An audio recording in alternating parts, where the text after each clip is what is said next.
What's up, guys? We're mic checking. We're mic checking right now. Can you hear the buzzing sound? Can you hear the buzzing sound? Can you hear the buzzing sound? Buzzing sound, buzzing sound. Yo, yo, yo, yo, yo. Yo, yo, yo, yo, yo, yo, what up?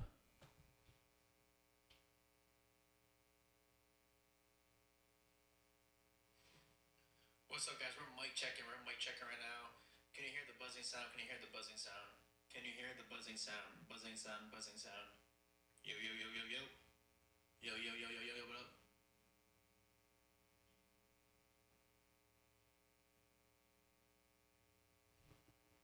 What's up, guys? We're mic checking. We're mic checking right now. Can you hear the buzzing sound? Can you hear the buzzing sound? Can you hear the buzzing sound? Buzzing sound, buzzing sound. Yo, yo, yo, yo, yo. Yo, yo, yo, yo,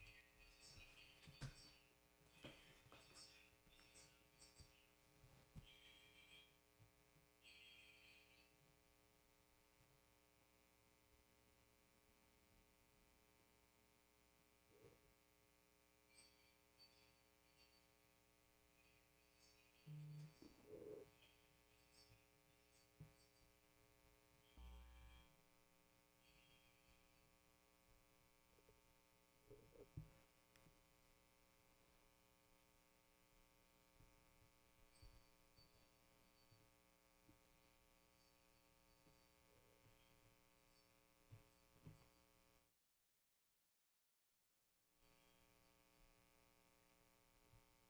up?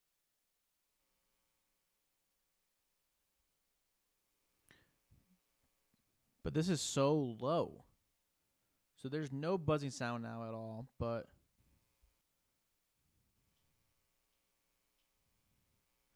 yo, what up? What up? What up? It's your boy here, the young light skin key sweat. Can you hear me? There's a.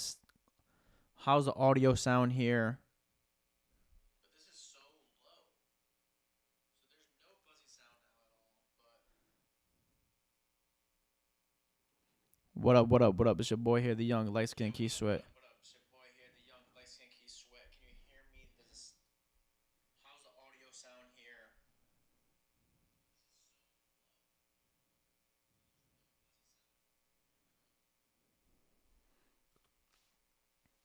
What up? What up? What up? It's your boy here, the young light skin key sweat.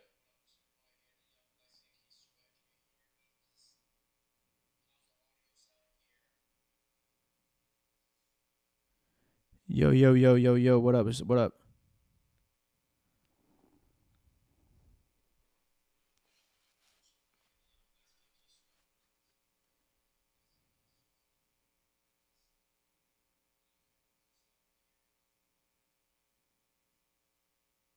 Yo, yo, yo, yo, yo. What up? What up?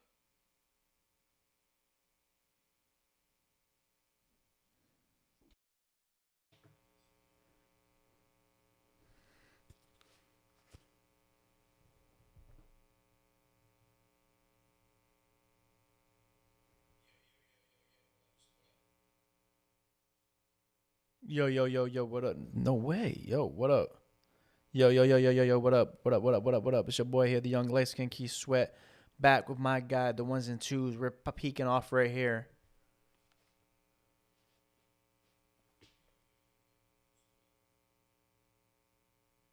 Yo, yo, yo, yo. What up? No way. Yo, what up? Yo, yo, yo, yo, yo, yo. What up? What up? What up? What up? What up? It's your boy here, the young light skin key sweat. Back with my guy, the ones and twos. We're peeking off right here.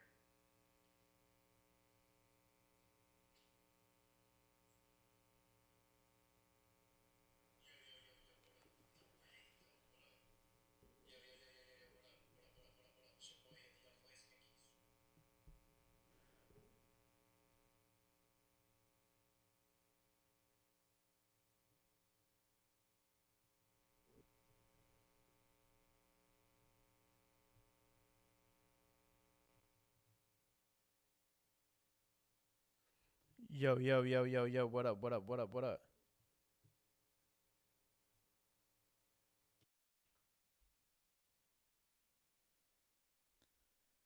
Yo, yo, yo, yo, yo. What up, what up, what up, what up? It's your boy here, the young light skin Key Sweat.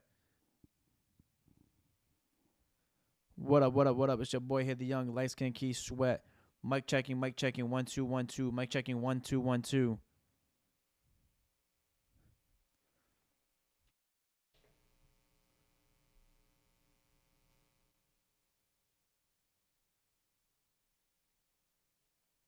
Yo, yo, yo, yo. What up, what up, what up? I'm peeking here real quick. Mic check 1 2 1 2 1 2. I don't hear no static. What up, what up, what up? It's your boy here, the young light skin Key Sweat.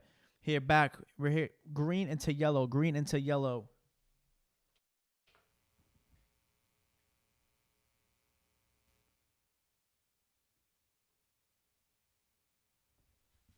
What up? What up? What up? What up? Mic check 1 2 1 2. Mic check 1 2 1 2. Mic check 1 2 1 2.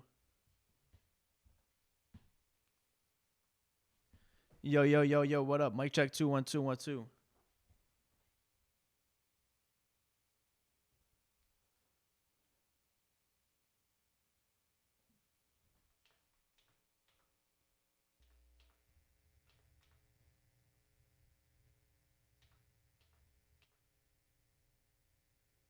All right. This is mic 1. Mic 1. Mic 1. What up? What up? What up? Are we hearing any dumbass buzzing sound? Any dumbass buzzing sound? Mic check 2. Mic check 2. Mic check 2. Mic check 2. Mic check 3. Mic check 3. Mic check 3. Mic check 4. Mic check 4. Mic check 4. This is mic 1. Mic 1. Mic 1.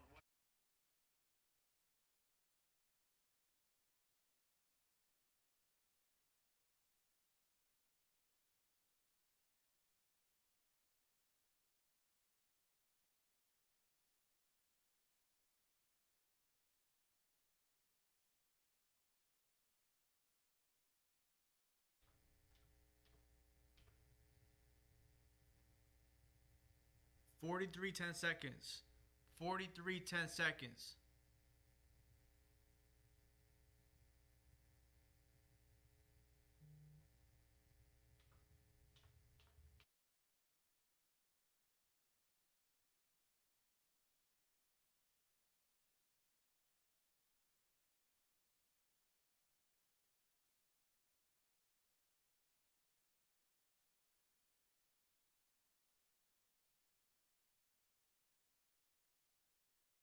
Where, bro? Where?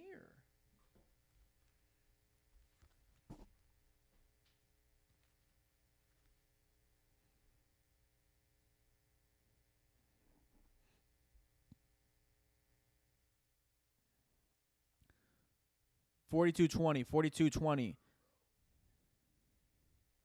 4220, 4220. This is my mic. Mic 1, mic 1, mic 1. Mic 1, mic 1, 4210, 428.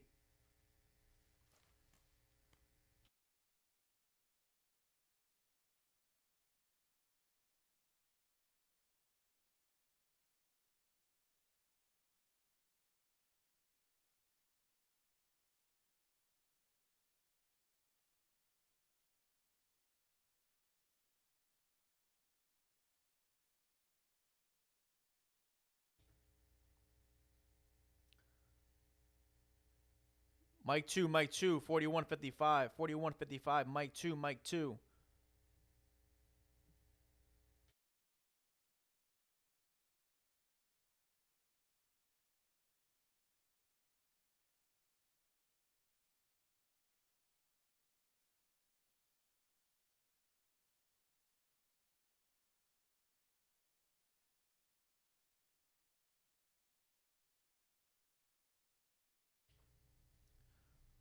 Forty-one 25, mic 3, mic 3, 41 25, 41 25.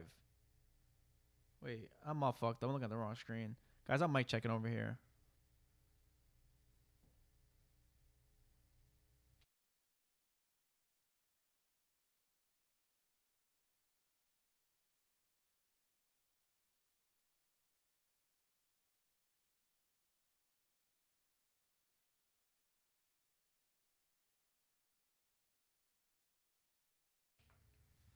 Mic 4, 40 30, 40 30, mic 4, mic 4, 40 30, 40 30. Cut.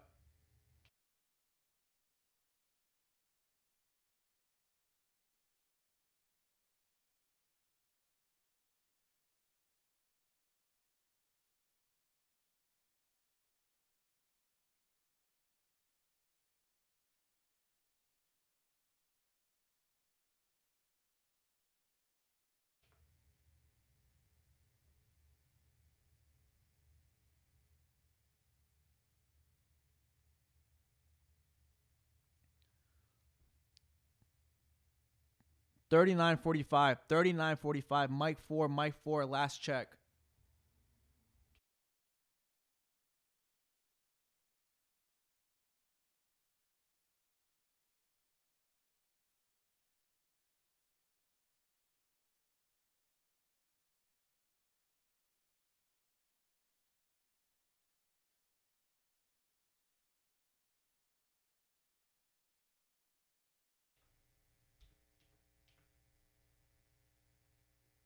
39 15.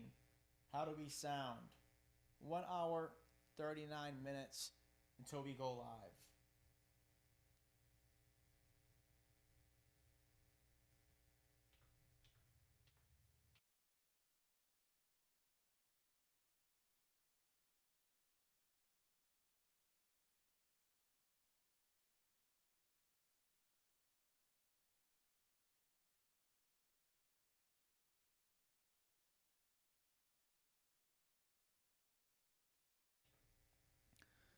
This is Mike 1. Mike 1. Mike 1. Mike 1.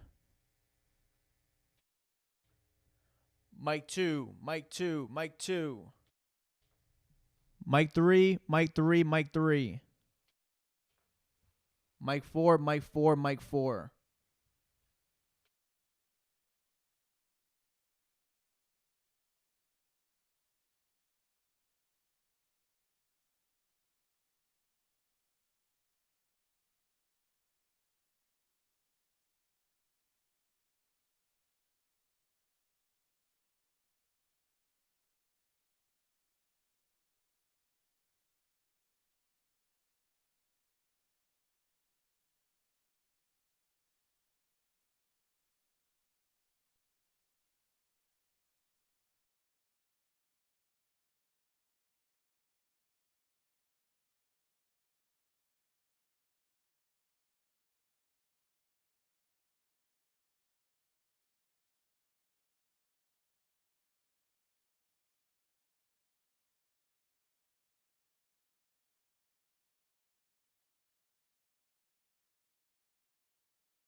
picture itself. Yeah. It's tough. Yeah. Yo, can I get added to the group chat? You ain't in the group chat? No. That's because you was flaky last Yeah, year. flaky. Flaking on us last year. You Quote and unquote Ethan. NIL is bullshit. You and Ethan. Flaking. Moses, I didn't mind because Moses was, he didn't play football for me. He played basketball for me. Ethan, that one hurt. They was dire breaking. That one hurt. He's in there. I don't know if he's looking or not. I don't know. That one hurt. Ethan bullshit. Then losing Ethan and Jakai going down. Our whole team is hurt. And then he did that. Well, that's 3 key pieces we went out of the state with. 3 key pieces. That's why we showed up to every tournament. They thought we was 15U. Because we left all our height home. We left all the height home, bro. Well, this money thought we was 15U, didn't they? They like, yo, what y'all, 15U? Nah, nigga, we 18U. Yo, they was killing us in the registration line, yo. They thought you was 15. Yo, we came in mad short. Our tallest dude was Alex. Alex Yeah, Alex. Alex. Everybody else was. Everybody, Penny, Rome, Ty. Come on, man. Earl. Go, bro. The list goes on. Niggas is short, but we was scrappy, bro. We was scrappy. Oh, that looks tough. Come in, Jess. That looks tough. You come in and pull the mic closer to you. You can move it.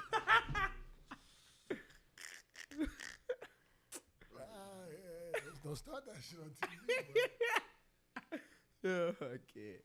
He said don't start on TV because then they're gonna be asking, where'd that come from? Yeah. Somebody tag Ethan.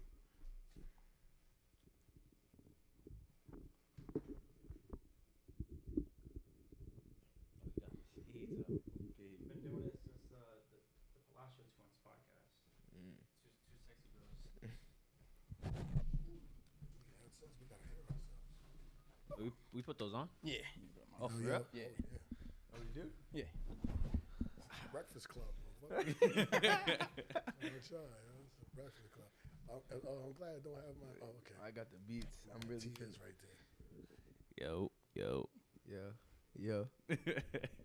Mic check. Yo. Can you hear me? Nah, I can't hear you. Of course I can hear you. You might want to turn everybody's mic up. Yo. Jit. Vrap. Mic check. Testicles. 1, 2. Testicles. 1. Hey, yo. Pause. All right, man. You already said you can't talk over each other. So I gotta go laughing and shit. Oh, look at Cranking Alive. He's on IG Live? Yeah. I should say 4, but there's people. There's heads in there, yo. Why'd only say 4? Like, look, damn. Ain't nothing worse than somebody ghost watching your shit. You should be good now. We're live. We're already live on YouTube. Just haven't started. So if anybody's watching, we are already talking. So hello. You guys all good? Yeah. You guys all Gucci? You guys, Yo. You guys hear any static or Yo. like that? Yeah, I hear that little piece of static. Yeah, I don't know where that's coming from. That microphone's pushed up. Push all the plugs in. Push them down. I guess so. What is It's a little. It's like that. Yeah. Something's not grounded.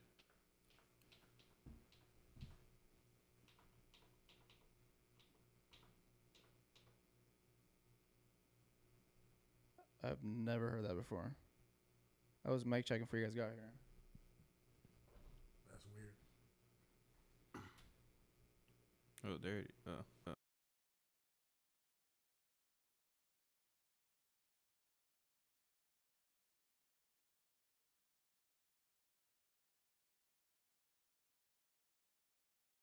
What the fuck is that?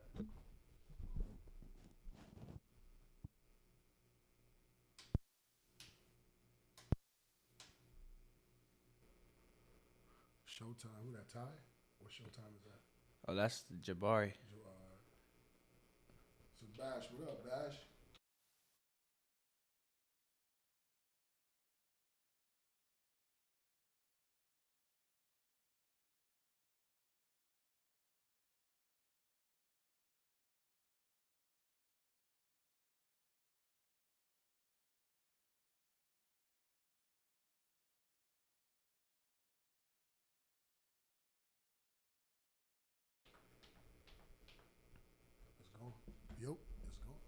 Yo, yo, yo, yo.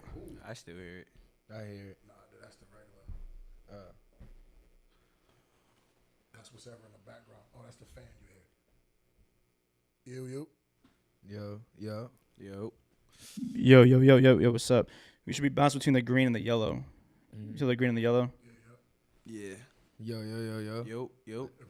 If we go red, there's a problem. If we go red, Yeah, there is. Then we all Gucci now, though. And Nago?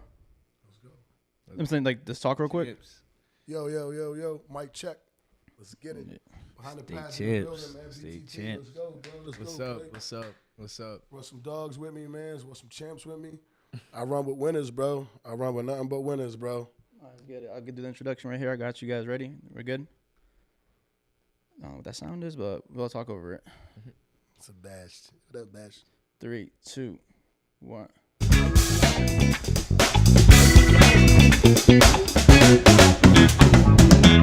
What's up, guys? Welcome back to the EG Pod Thunder with your boy, the young light-skinned Key Sweat. Here with my guy, we go way back, my guy, Nadim, the co-owner behind the pads. What's good, brother? What's going on, F? Hey, I'm glad you came through. It's finally in the make. It's been like 6-7 months, but we finally got you here with a special edition with the newly crowned state champs of Rhode Island, finally taking the throne over the Hendricken Hawks.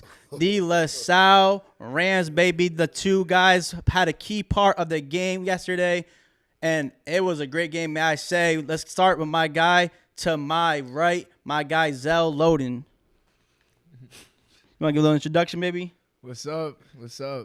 And to my left, all the way to the left, my guy Justin. What's up? Fresh off the win, how do you guys feel? I'm assuming this is you guys like first sit-down interview since the win.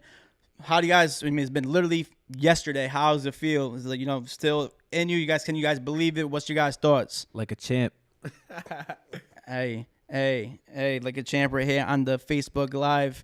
So what's your thoughts, Zell? Like you guys, this is your third straight for were you starting your freshman year varsity? I got moved up. Moved up. So technically it's your fourth year finally. So you're one time finally right before you go. How does it feel to finally conquer the Hawks? It feels good, going to the state championship and losing is never a pleasing feeling, especially with that school in Warwick. They troll a lot, so we got to get back for our brothers in the past and for us this year. So you're seeing facts real quick, Justin. So how do you feel about that? You feeling the same way? I mean, I feel like all the Stallions, all Rams, all Lala boys, they hate that school work. But like with me, it's a different type of feeling being them, playing in that game. It just feels great to finally, do it. Wasn't you there? Yes. Let's not talk about that. So on that pick six, what's your feeling? Like, can you describe that at all? I mean, even just finally the euphoria of winning. Never mind that pick six to seal the game, because I've witnessed plenty of Hendricken LaSalle matchups in the past, and somehow Hendricken will. It seems like you guys have it sealed in the bag, and then out of nowhere, Hendricken will make a play. They'll come back. They still win, and it's like, wow, what is happening here? So I don't think the game was over until at that point, because you never know. Yeah. Hendricken pulls out that magic. So that was a big play right there. So what's your thoughts process when you're seeing that happen? And you guys, was that in the playbook? Did your defensive coordinator tell you to watch out for that? What was going on at that moment? All week I told them I was jumping a pick, like the whole week. Because every year they run the same play like that they beat us on. Like, it's just always there. It's this pop pass. So all week, he's just like, stay alert. I told him I was jumping one before the game, right before we got on the bus. And when we got off the bus, he said, let's get a defensive touchdown today. I saw it. I saw him roll to the right, baited him, jumped it to the crib. Hey, that must have been the most euphoria feeling in the world. And Definitely. as a guy, the coach, I feel like, like a father figure to these two, may I say, what's your thought process when you're watching that finally go down? I don't know. You want to talk about this year or last year? Which one? We can start off with yesterday's moment. So what's your thought process when you're finally seeing these two conquer? Yesterday was extra dope because, and I got to go back to last year, bro. All right, I've been with these dudes since 2017, 2018, like straight, nonstop. 365 all year round. It's not just football season. With these guys, I get to help these guys get jobs. We work together. And I no cap, this man right here, James L. Lassiter, literally helped me, and Justin, they helped me design BTP. The first time that I could actually say that I traveled to really coach on some football tip was with these two. We went to nationals, and that really was the feeding point for BTP. So, being with them that long for that long amount of time, man, and me and Zell go back a little bit further. I don't know, Justin, did you play Edge with Tiny Mike? Yeah. You was there? Yeah. So I remember Zell. I don't remember Justin, but Tiny Mike, we're talking what? This is 2009, 2008, bro? Yeah, Tiny Mike was crazy. So, last year, from 2018, everybody got successful. They was in 8th grade or whatever. He got selected to go to Hendricken. He got selected to go to LaSalle. A couple other guys went to some prestigious places. But it was funny, as they went prestigious, their coach did too. Like I got offered a position at Hendricken. So I took the position at Hendricken. I was there. It's an eerie feeling. I'm going to tell you right now, it's a weird feeling. Being a person that I am from Jersey, where I'm from, my neighborhood, loyalty is huge, bro. It's worth more than $1. You know what I'm saying? Loyalty is huge. Yep. So that's something that we live with. It's in my heart. I'm true to who I'm with. I'm loyal to the soil. So that being said, being a Mount Hope Cowboy coach, and if everybody knows, a lot of Mount Hope Cowboys, they end up going to LaSalle. So you end up, and all I'm doing is going to root for the kids I coached as youth. It just so happens 10 of them are at LaSalle. So it's not my fault. They could have been at Portsmouth. I'd have been at Portsmouth straight up, bro, looking crazy with some all red. You know what I'm saying? So I think you're leading to the point where some people may be looking down upon you or talking trash behind your back, like, oh, Nadim's Hendricken. I thought he's supposed to be a LaSalle guy. So I think that's where you're leading towards right now. So you think you're feeling some type of way when, at that moment, are you like, wow, like I'm kind of betraying my guys, I'm betraying everybody? That's the point. But it was at the same, like I even called Zell. We chopped it. I was like, yo, I got this. I seen Justin stupid because I posted on Facebook. I don't think he remembers. I was like, yo, I got a position. I ain't saying nothing. And Justin goes, I think he winked and said, Hendy? He said something like that. It was weird. And I didn't want to say nothing then. But, it was, as a coach, bro, I got to develop. Just like they got to develop as players. I got to develop as a coach. And having Hendrick being offered that position, I was hoping that they saluted me instead of looking at me like a traitor. Because to be offered that position, you must be doing something right. It's only a chosen few people I know. Keith Croft offered Lorenzo Perry a job. And I'm a part of that. I'm a part of that crew that he offered a job to. So you got to be up there to be offered that position. I took it. I went over there. Like I said, it was eerie. So last year, getting to the point, last year we had a state championship game. These guys were there. I'm the Hendricken varsity wide receiver coach, whatever. So I'm on the sidelines, you know what I mean? And they know me. Like I get amped no matter where I'm coaching. I coach with passion. So I'm turning these Hendricken kids up. We are turned up if they know how I get down. So I'm turning them up. You know what I'm saying? But still, let's go win this game. Da-da-da-da-da-da. It was a weird feeling because, literally, I think this dude broke out with an ill run. And I'm on the Hendricken sideline. He broke for a run, and I'm standing there. I'm like, yeah. And then I looked around. Make sure nobody was looking at me. I was like, yeah, Zell, yeah. So I'm like, you know what I mean? I'm trying to hide. And then I forgot who. I think it was Coach Jonathan Dixon. I think I leaned up on him like, Coach, that's my boy. Yo, but a sick game to be a part of last year. 40-49. That's an insane game. Nobody knew they was winning. Nobody knew until the last minute who was going to win that game, bro. That game was insane. Whoever lost, whoever won, just being a part of that game was nuts, bro. 40-49. I'm so glad I got to watch that firsthand.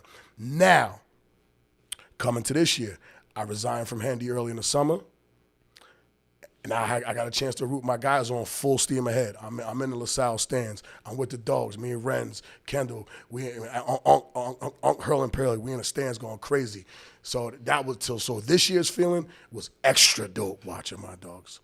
You felt that dope. You don't have to feel like reserved. You're like, oh shit, can I root for them? And I'm like, I worry about it or not. I tell nobody no cap. I had my sunglasses on, but there was one time I think he did something because I kept yelling at him, "We doing this for mommy." And I think at one point I kind of felt we was about to win. I can't lie, I was wiped. I was like this under my glasses. I was like, no, these dudes ain't about to win this. So I forgot. I think Christopher there, Coach Chris was talking to me. He's talking to me like right here, looking right at me, and I'm like this. Yeah, I think so, Chris. I think so. This year or last year? This year. Just yesterday, bro. Wait, who said who's mommy? His mother. Oh, His okay, mother. okay. Yeah, well, and Zell's mom's going through a little something right now, so we just all keeping positive energy. No, for and sure. For him to go out there and run his ass off for his moms that's going through it right now, that shit was dope, bro. So I just kept reminding him, we doing this for mommy. Can you hear that on the field? I think it's funny when, like, we all know, we've all played before, when people on the sideline saying some nonsense, and you're like, dude, they can't hear you on the field. It's, like, impossible. But sometimes, I mean, Nah got that voice you can hear no matter what. So were you hearing Nah from the sidelines? Definitely could hear him. You was hearing a lot from that side of the crowd. That section? Oh, yeah. That section was wow. I thought he was going to throw us out. So For real. getting back to what I was saying from last year, so how did you guys feel on campus? What's your guys' thoughts when you guys see that? Like, your guy who's been helping you out since you guys were little kids, going through the system together and seeing that, because the rivalry is real. I've had plenty of Hendricken alum on previously, and they say that on the field battle is definitely real. So when you guys see that, your guy going to coach at Hendy, what are your thoughts, Zell? Let's get Zell first. I was like, nah, it didn't, like, I was cool. Like, I was like, cool. Like, I don't blame him. Like, he got a good job, coaching job. Like, I don't blame him. But when it came to game day on the championship day, and he's using chants that he used to use, like, when we was on the team. Oh, I no. was like, yeah, what? Man, this Click, nigga's click, a boom. traitor. I'm like, yeah. What? This nigga's a traitor. Yeah, it was up. It was up. He was I think one run I had got a first down. I stepped on this kid, got a first down. I just flexed on that sideline. I was screaming too. We talking about when you stiff arm Kamali? Yeah. Oh, wow. Nah, Kamali. I like this show.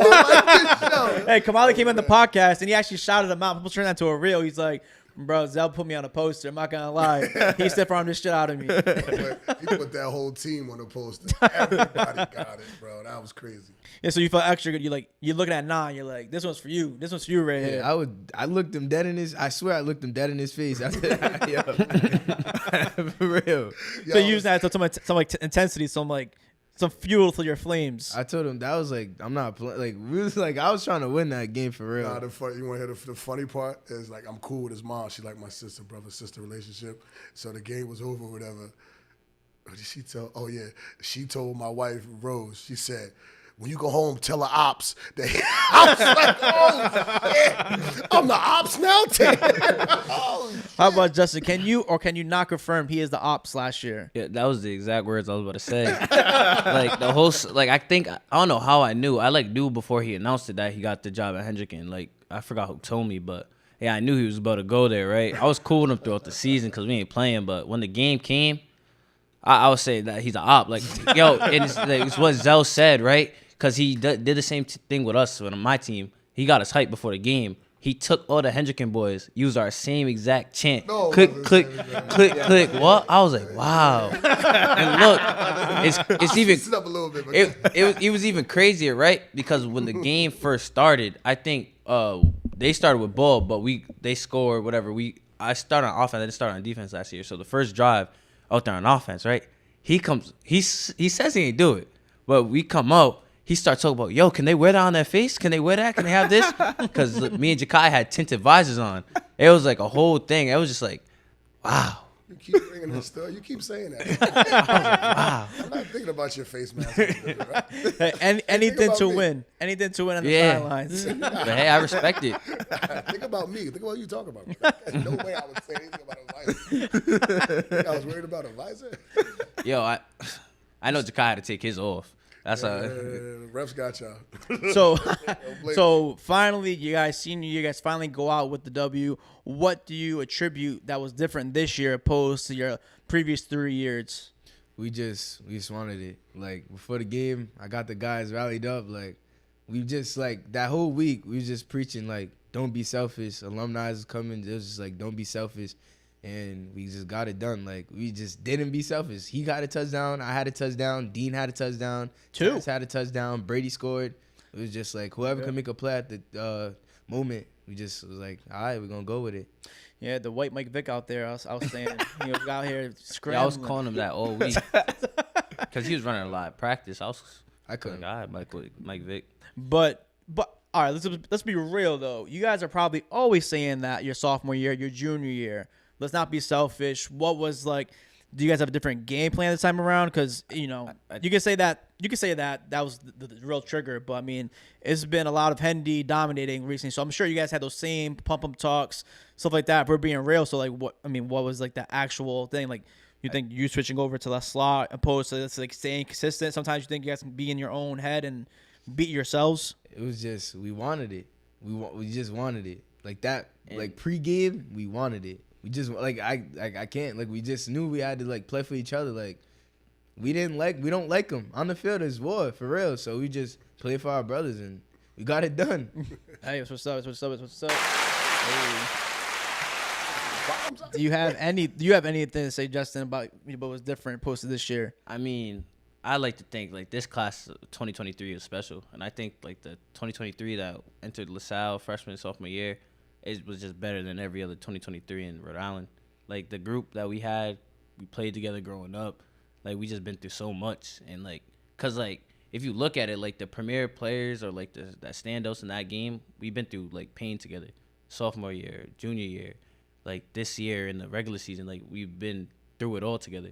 Like and this year was like it wasn't for ourselves. It wasn't for our coach. It was for each other. It was like we don't want to let this person down. We don't want to let them down. It was for us, and we was gonna do that for each other. Yeah, no, for sure. I mean, do you have anything to say? Nah, what as a coach and as seeing them on the sidelines, and you have no filter, you can't get in trouble. So, what would you say? Nah, was different opposed to every I other figure out year? who this is. Hey. Let's get hold on. Give me a second. Abby. Let's get real. This is a dude that started a war over a number. And he talking about all we got is us. Hold up, man. What the hell? Nah, good shit, Justin. Go ahead. What you saying?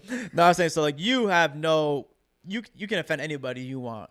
You know, they gotta. You know, I'm gonna see you talk your stuff for your boys. What would you see different on the sideline, especially being a coach Hendy last year, being on the sideline this year, evaluating it from afar? What would you say was different opposed to this year, opposed to the previous years where Hendy would just consistently win and come out on top? What do you think can you say was different for this LaSalle group? Because LaSalle always got dogs. LaSalle always got that team. Nah, but you know, like last year, Hendy had some dudes, bro, and they know it. They had some dudes that they didn't have this year. Not saying they were any weaker this year or that year, but there was some different guys there last year compared and that are gone now. That I said it at the end of last year because he ran wild last year. Yeah. And like they bro, it was 40-49. Shootout. Who loses? Nobody. Like nobody loses, bro. It's a win-win. Sorry the score didn't reach the way you wanted to, but I said it then. I said, yo, next year, I was on the Hendy sideline. I was like, yo, we in trouble because they couldn't stop him. He gave everybody, all their seniors, the business. I think he walked on Bibby's chest, choke slam Kamali, spin moved on Bless in the backfield. I forgot what you did to Duran. You know, cooked him with a hem in the hole. You know what I'm saying? Like everybody that was somebody on that team last year, even they won that game, but they left on the poster. They left on the poster, bro. Straight up. So, coming in this year, the difference, I think they grew up. Because there was a statement made last year. There was a statement made that this crew couldn't do it. Only thing they were good for were youth championships. That was stated. I was in the room when it was stated. And I will never forget it because when the person was saying, they're only good for youth championships, I'm sitting there like, I coached one of them. Who you talking to, bro? You know what I'm saying? Like, I'm like, hold up. So I felt a little worried about that statement, but I heard the statement. And you know what I mean? And I told them, I like, yo, bro, they saying all y'all can do is win youth chips. Y'all can't climb over the mountain. Y'all can't rise up and be men. And I think that was the difference, bro. They finally rose up because they were hands down. And let me keep it a buck, man. Every single Mount Hope Cowboy on that field yesterday did his damn thing. And every number was besides 88, was a Mount Hope Cowboy, bro. 12, 6, 3, 2, 10, 44, 1. Bro, the list goes on. The list goes. The Mount Hope Cowboys on both sides of that ball had 10, literally 10 starters. Yeah. That's insane as a youth organization. That's insane. It definitely is. And that was a perfect segue for the Cowboys. We have all Cowboys alum right here. And I'm glad you guys came by, Justin and Zell, because to get like different perspective from it too. Because my brother Brandon originally he played for the Cardinals, and I was like, this organization is just not what it should be for youth. All these coaches, they're all parent coaches. They all don't care. They all just giving their kid the ball 24/7. Even if their kid may stink, they're still giving it to them 25 times a game. They're not developing other players. They're making coaches paying for everything, paying for the uniforms, paying for the polos. They're stealing money. They're selling all these fundraisers are stealing money. They don't care about the kids. They care more about going to Florida for themselves than they do for the kids. Yeah. So we left them. Then we went to the Braves. Brandon got more playing time there, developed more, as a player. But then all the kids there were goofing around the entire time. The coaches over here playing throwing footballs at these kids, like playing grab after these kids, which I was trying to say. And it's like, dude, what are you guys doing? You're supposed to be the head coach. You're fucking around with these kids, and then you wonder why these kids go to Tolman or Shea, and then Tolman and Shea have a two years where they're down, and they have one good year, and then 3 down years again, and they come back up because they're a special class of kids. But for the most part, they're not having that consistency like the Cranston West has, like NK has, because those schools are growing up together. They push the kids out to a good system, and then they go from there. So Braves basically was not it for Brandon. Now I'm like, you know what? Where am I going to go somewhere where it's not going to be parent coaches, where the coaches actually care for these kids, and they're trying to put them in a position to succeed? Long story short, they're like, kind of like interviews. So I met with Renz. I'm like, all right, this is a place where Brandon should go and develop. Mm-hmm. And then you were there. You had no ties to Brandon beforehand. And I think you did a good job of evaluating talent, putting kids in a position to succeed, and then developing that trust with the kid and having that kid believe in himself because you're instilling that trust with them and that confidence in them. Because I think that's one thing Brandon lacked before he went to the Cowboys was confidence. And I think you had a big part of putting that confidence in him, which got him to Hendricken and got him that playing time and started, etc., all that type of stuff. And I don't think he didn't go to the Cowboys, he wouldn't have had that, and he wouldn't have developed to that next level. Putting him in that 7-on-7s with him, Badu, Fetty, that team was stacked. Marquise, all of them. Zell, whole bunch. Our entire team, Dean, the entire team was stacked. Was the QB, and that's the type of stuff you need to see. And I think the kids can see that from afar. Like, all right, this coach really wants me to develop. And that's my long-winded story of how I think Brandon succeeded and got helped with Nah. I mean, you guys heard me saying, do you guys agree with that, Justin? Like, how are your thoughts when you're a kid and you see these coaches? I'm not sure your story, Justin, where you started the Cowboys first, if you went somewhere else beforehand. But how do you think the Cowboys helped you out as a kid? So I started at Edgewood with Zell, but I ended up playing game day fitness when I was young. So, I was playing Edgewood in the summer. I was going to game day. And, man, it's like a different environment. It's like football. They breed football players. And, I like to think I was always good playing for Edgewood. But when I went to Mount Hope, that's when, my play started to, transcend and get, reach the next level. I became, I went from playing running back, playing receiver, which I'm, blessed that happened because look at me now. DN, that's where, I started being a monster on the on the defensive side. And, it just brought the dog out of me, I like to say. And that year was, it also taught me how to, face adversity. With that team, we've been through a lot, and we just end up, fighting through it and going to nationals. So I like to think, yeah. Not and the Cowboys had a big part to developing you. How about you, Zell? Yeah, just like he said, I started at Edgewood, and I got to shine over there, but I just was we was losing too much. We was we was going big the whole regular season, and we'll end up losing. So then I was like, all right, I'm gonna go when I get coached by Coach Renz, and they had Bubba too. And then come to find out, Amos went too. So, it was, cool. We all came, and we got good. And then we went to nationals that year. And then I went JV with Coach Nah. And it just, it showed me, how to lead, be a good player on the field, and how to have that swag, too. Because, they know my hope. They got the drip, all that. They win. So, yeah, it was an honor, pleasure. No, for sure. I mean, do you guys, Zell, do you agree what I was saying about, how could you guys being that young, can you guys feel the difference being that young, playing for a coach who actually cares about you, opposed to, that parent coach where they're just feeding their kid 25 times a game? Like, would you rather play for someone like a Nah, opposed to that parent coach where you can see like actually caring about the team, like the Renzes, Hurl, all of them? Yeah. I'll definitely play for like a coach that's for like the team. Like, if somebody's eating, give that person the ball. Winning. Like we want to win. It wasn't really about like development. It was like winning. Like it's like it taught you how to win. Yeah, And that's what like what we did. Yeah, that's what we did. Win, and that's what every kid wants to do.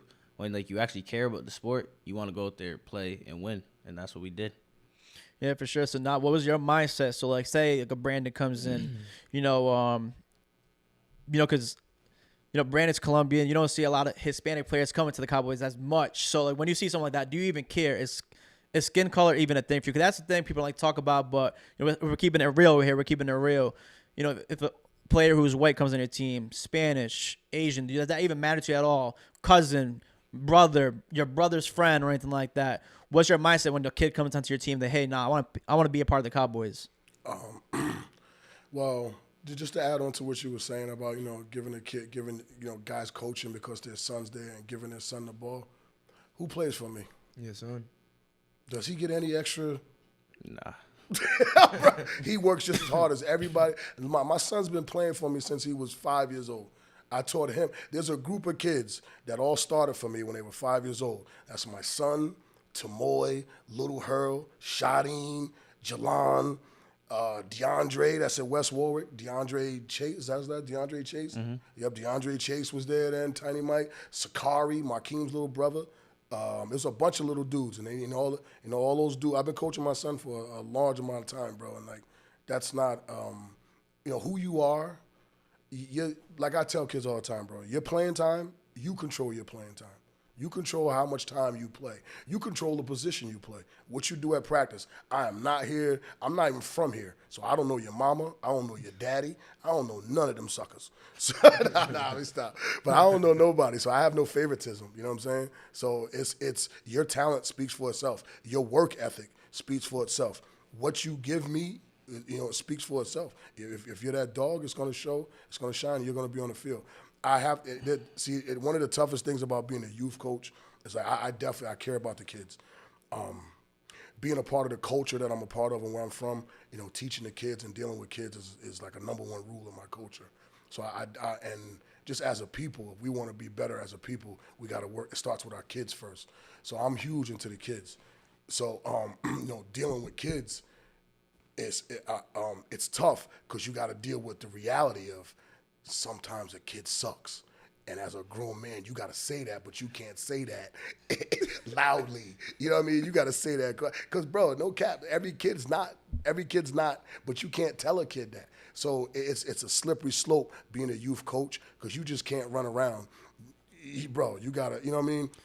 So I have a question to you. So when you have a kid A, who sucks, they say if it's just like 7th grade and they stink, mm-hmm. Are you totally giving up on that kid? Are you still trying to develop him? Or one thing I love about coaching is coming August 1st, and there's a kid that can't do a 3-point stance. Who do we have that couldn't do one? You know who stepped their game up? Adrian. Oh, yeah. Didn't he step his game up till the end of the season? Adrian couldn't tackle a lick in August. Come November in the playoffs, Adrian was putting he was sticking homeboy from Hartford, Yeah, man. So like that's one thing I love, watching a kid come in August and he's not all that. But then over the next 2 months, watch him develop to where his 3-point stance is crazy. He's flying around the field. He's confident. He's making tackles. He's making good blocks. That's what I coach for. That's my biggest thing, bro. Watching the kid develop is huge. Yeah, but I'm just saying, so you said he stinks, though. So, like, how do you still intertwine him with the good players like the Zells, the Justins, Brandon's, bad dudes? How are you putting them out there without risking the injuries of one of your good players, even though this kid may stink beginning of like his 7th grade year? So what you're asking me now is a coaching technique. That's definitely what you're asking me. Because one of the things what you laughing at? No, because it's big. Because on other teams where, like, say the Cardinals and stuff like that, they just give up. all right, you're a bench player now. You get your 3 plays in, you get back down. And then you got to deal with the parents. Oh, why isn't my kid playing? Well, your kid stinks. That's why. But then other teams like you're still developing. You're getting them more plays in. Then he's getting better to help you guys out your 8th grade year. A lot of how don't you just give up on that kid? Because like I said, a lot of Pop Warner teams just give up, and that kid never develops. Well, that's just lame. That's just lame dudes out here. It's just hard to find. It's hard to avoid those kind of people.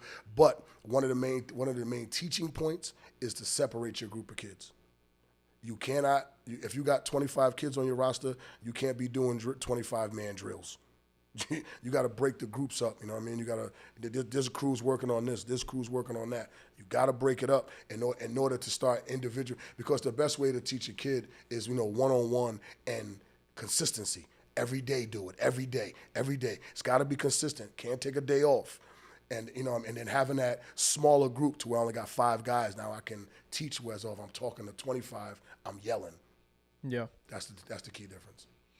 But yeah, for sure. So how do you so when you're putting these 7-on-7 teams together, because you have been known to have the all-star squad, how are you putting these teams together? When you're looking at what's your thought process when you're putting these 7-on-7s together? And I know you guys want to plug your 7-on-7 national team as well. We want to put it in here. You're doing fundraisers right now for that as well too, right? Yeah, definitely. Behind the Pads is my track. I said Behind the Pads is my travel org. As of right now, I'm huge. My life is Mount Hope Cowboys Behind the Pads. That's it for me right now. I'm not concerned about that. I never even wanted to coach high school. To be honest, I never did. It was brought to me. I never went to go. I'm not going. Every position that I have besides the owner of BTP, I was asked to do. I don't go reaching. Somebody came to me and said, "Yo, can you come help us? Can you do this?" But Mount Hope Cowboys. My son was playing Tiny Mike. The coaches were struggling one day. Yo, can you give us a hand? Here I am today. Straight up. That's exactly how it happened. Yo, can you give us a hand? So now as far so starting Behind the Pads, man. BTP, and like I said, it kind of started with these dudes right here, straight up. And I used to pride myself on not hosting tryouts. I really don't have to host tryouts. I don't. I have everyone I need to travel out of this state and compete in this country is right here on my phone. I don't need tryouts. I do, and the reason why I do, me and my wife talked about it, do tryouts to try to get more kids involved, try to give other kids an opportunity. But it's not tryouts. It's not something that we have to do, bro. And I don't have to. I'm not like these dudes are with me because bro. Ask them why y'all with me. I'm real.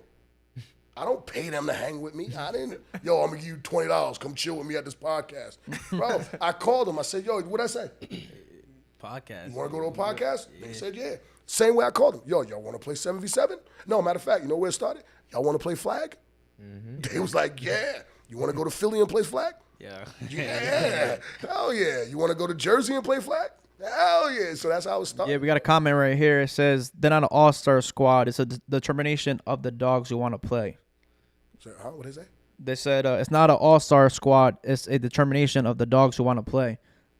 Of the dogs that want to play. Okay. So they're saying that you're not putting an all-star squad together. You're putting together a squad of kids who actually want to play because their determination to play. Okay, thank you. I guess that's a compliment. Yeah, I'm not sure who that is, but Bubbly, yep. Shout out to Bubbly person. I'm not sure who that is, but yeah. So I mean, do you agree with that? So like, do you think you're putting together all-star squads, or you just think you're just developing these kids from like all-star squad? I'm just cool with these dudes. It's not my fault he's nice. It's just, I'd have been cool with him if he couldn't play football at all, bro. Like you know what I mean? I'm cool with his pops, you know what I mean? I'm cool with his mom. His uncle Gerard is my man's. Me and his uncle go way back. I'm cool with him. Me and his father won a basketball tournament when I first moved up here. I know his father before. I think he was a baby. You know what I'm saying? So like, it ain't got nothing to do. I got some cool friends. Just so happen that they nice. What you want me to do, bro? And I got a few more. Romeo, Vinny, Jakai. This guy's missing. Earl, Izzy, Jalan, Phoenix, Amari.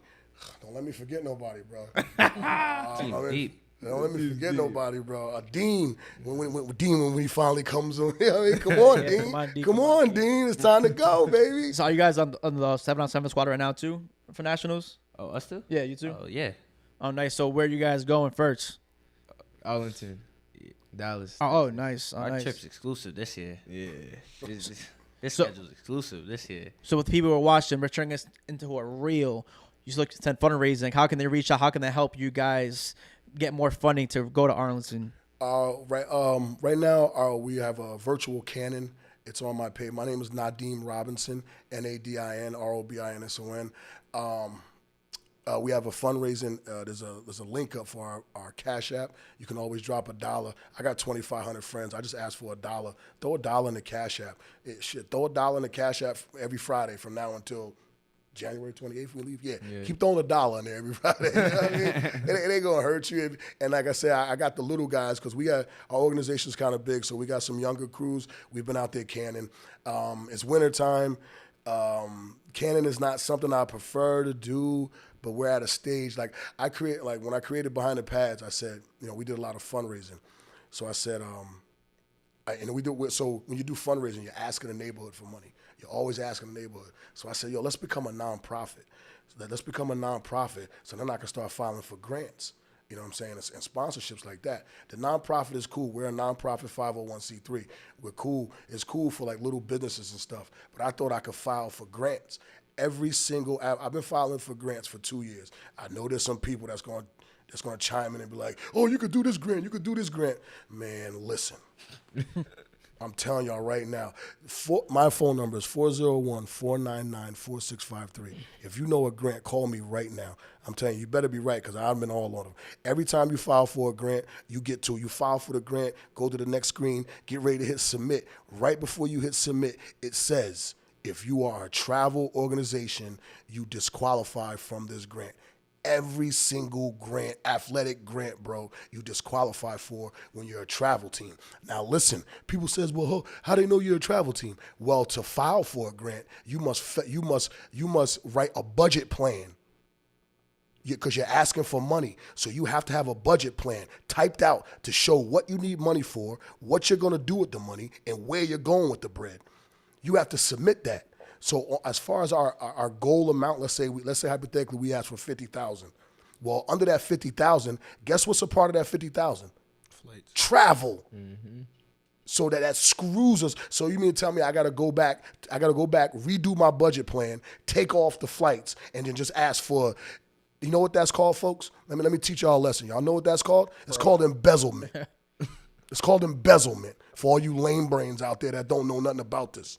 You know what I'm saying? I've been doing this for 2 years with this nonprofit thing, and I've done my homework, and it's not easy. So that being the case, now it's 2022. I can't file for grants. So now I got to go the old school route, and we're back to canning and doing a virtual thing. So please help. I hate to ask people, my wife, and I hate to charge these kids.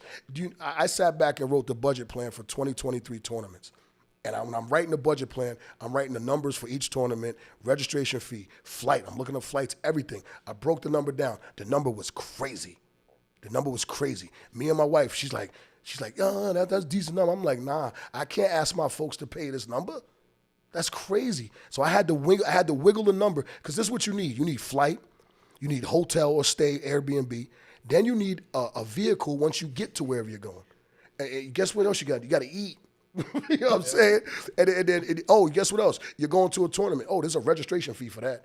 Oh, when you get to the tournament, guess what you need? Helmets. Oh, it's $25 a helmet out there. You feel what I'm saying? So there's things. So what I had to do, I broke that down, divided it amongst the kids. The number was astronomical. I said, you know what? Nah.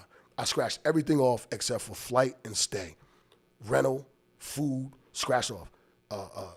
Registration, scratch all that off. So I came to a number that was strictly flight and stay. Right now, that number is $350 a kid. That's $350 a tournament. And my girl's like, yeah, that number's it. That, you can ask for that. I'm like, that's still a lot to ask for some folks. Bro, this is 7v7.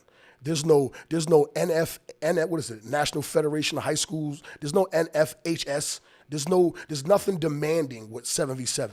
There's nothing tying these kids in. Yep. They don't have to come to practice. They don't have to play. There's nothing. There's no guidelines. There's no rule. It's recreational, 7v7. There's nothing binding you in.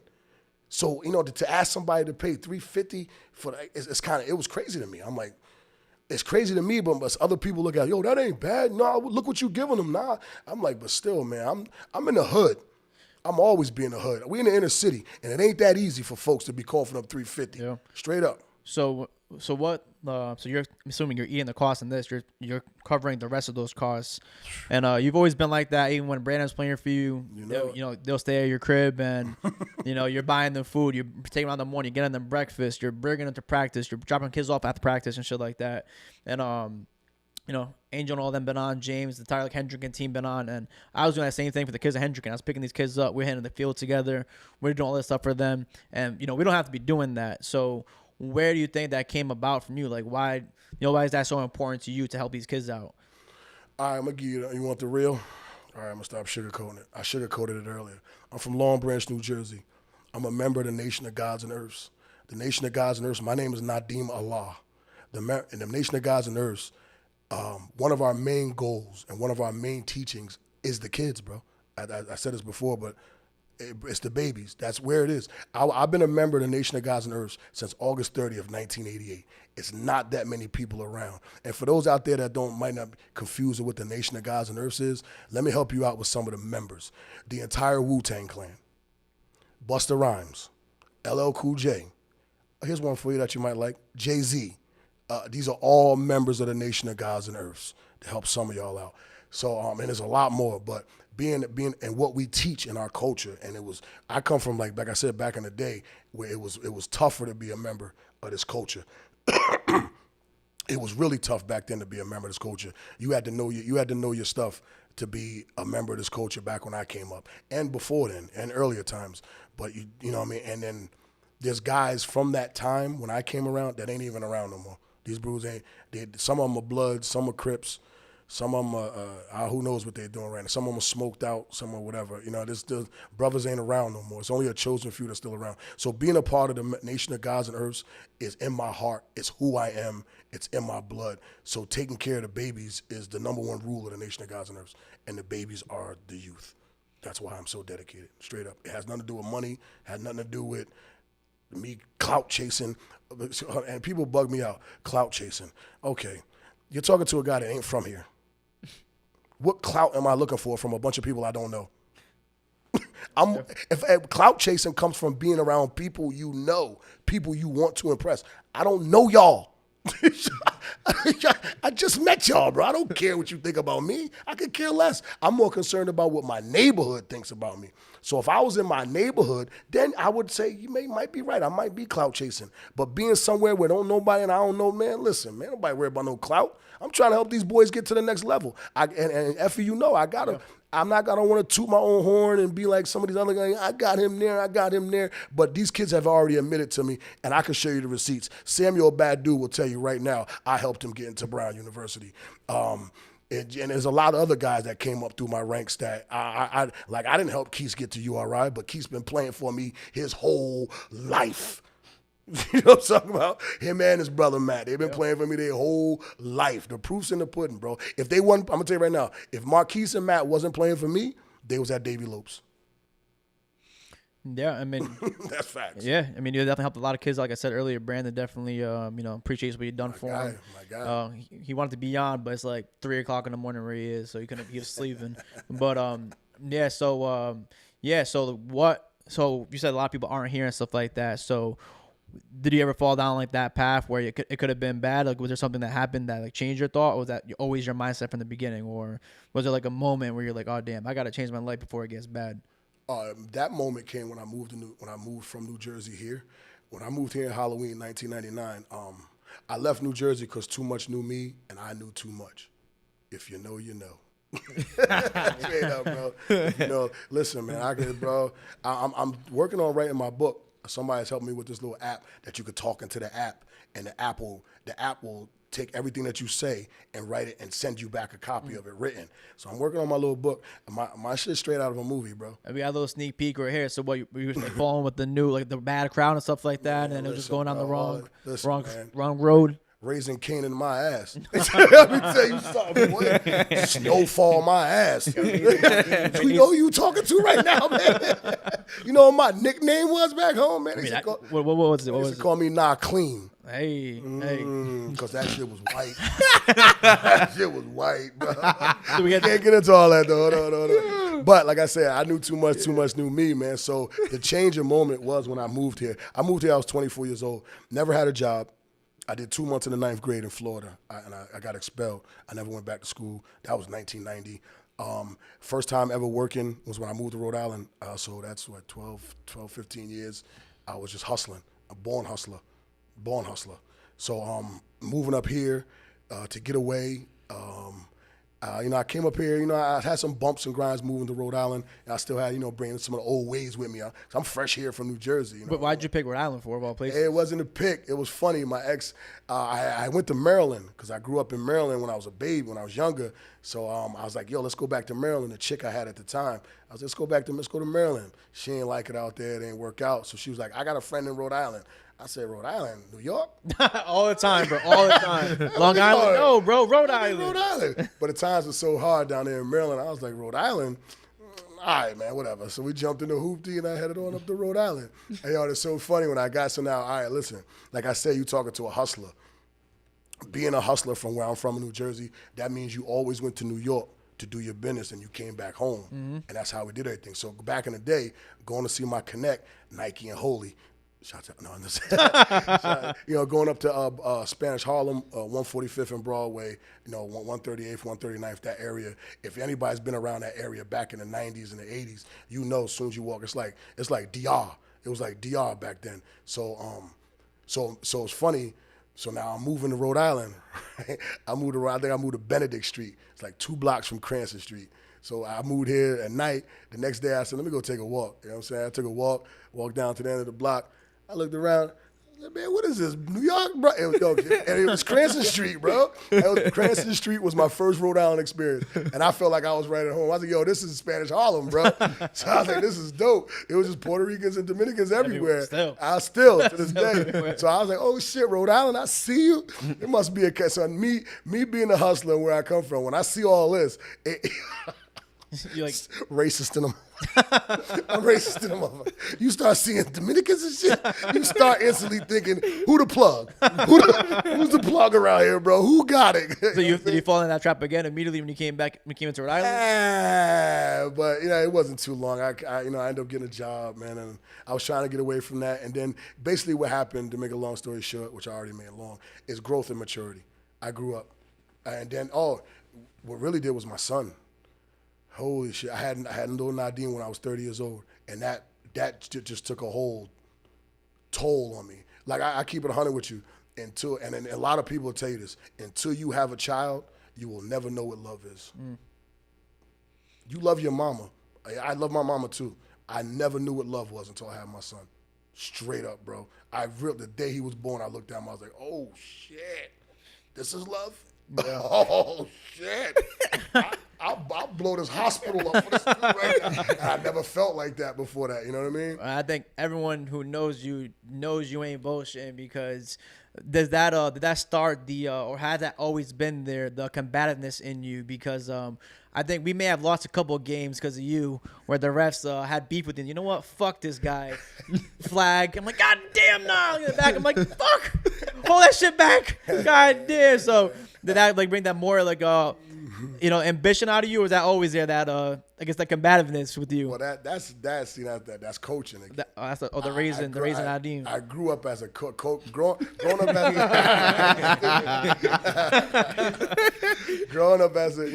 up as a man, and then also coaching. If anybody out there that's a real coach, they know growing up as a man and then growing as a coach is they're kind of the same, but they're definitely 2 different alleys. Because as a coach, you want to grow, you got to grow and mature as well. That's another, bro. Coaching, you learn humility. It's one thing I try to teach these guys. I coach tough. I coach passionate. I'm in your face. I'm yelling. I'm dogging you out. Da-da-da-da. I'm all over you, bro. In a worse moment. The reason why I'm on you, I'm on them for that moments is to learn humility, bro. Like you fucked up. So deal with that without having something to say. There's nothing for you to say. If you know you wrong, there's no, I'm wrong, but there's no but, motherfucker. You wrong. Shut up.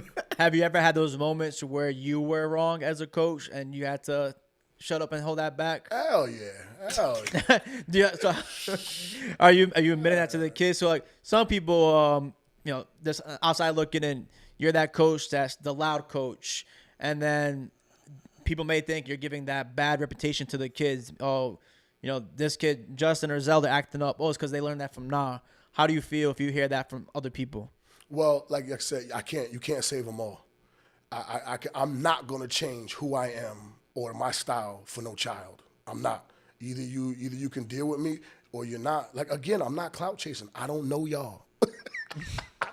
Bro, either you with me or you not. And they know it, bro. And don't get me wrong. If you with me, oh, you know it. I'm honored, bro. How many times do I tell y'all I'm honored for y'all to come play with me? I'm honored for y'all to come, play ball for me, bro. That I'm honored, bro. They don't have to. You understand? Let's hear from them, Justin. So when you see, everyone knows. Well, those who don't know, Nadim's pretty crazy on the sidelines. The best way to say it. He can get really passionate on the sidelines. He can get into it with the refs sometimes. He can get into it with fellow coaches and fellow members of the football community. And as a player for a coach like that, Justin, how do you feel? Are you taking that in? Are you mimicking him sometimes, or do you know it's coming from a good place? How do you feel? What's your thoughts with playing for someone like a Nadim? I don't think I would say I mimic him or it's a bad thing, but it's more he cares for us, cause you guys see him screaming or this, that, and the third, but I see it as a coach that's willing to go to war for us, that's willing to do what it takes to make sure we have a fair chance to win, or that cares if we win or lose or how we end up. One thing, one situation that I like to say now that really reminds me of that. A couple years ago, freshman year, when COVID finally started ending and stuff, we had a tournament. He was in Mass. He was playing way older than us. We was 14. He was playing 18, 19 U, and they started try to punk us, right? And we was in their state. They was whatever. They start swinging or whatever, and he was quick to jump up, quick to have our backs. You know what I'm saying? Make sure nothing happened to us, and he's willing to do stuff like that. That's how I look at it. How about you, Zell? I definitely feel like he's very passionate, especially about how we are. If we're buying into what he's saying, cause I got a story. We was in his basement and we was watching film, ready for a championship game, and the guys was just not being disciplined, looking in and locking in. So he shuts it all down. He had brought mad pizza for us. He was getting us ready for the game. Tore everything up. The whole table. He left the table with the pizza. All the pizza's gone. Flipped the whole table, bro. I ain't eating shit. Yo. Niggas have me heated. Do we need to get into this 2018 team? Because they said it last night.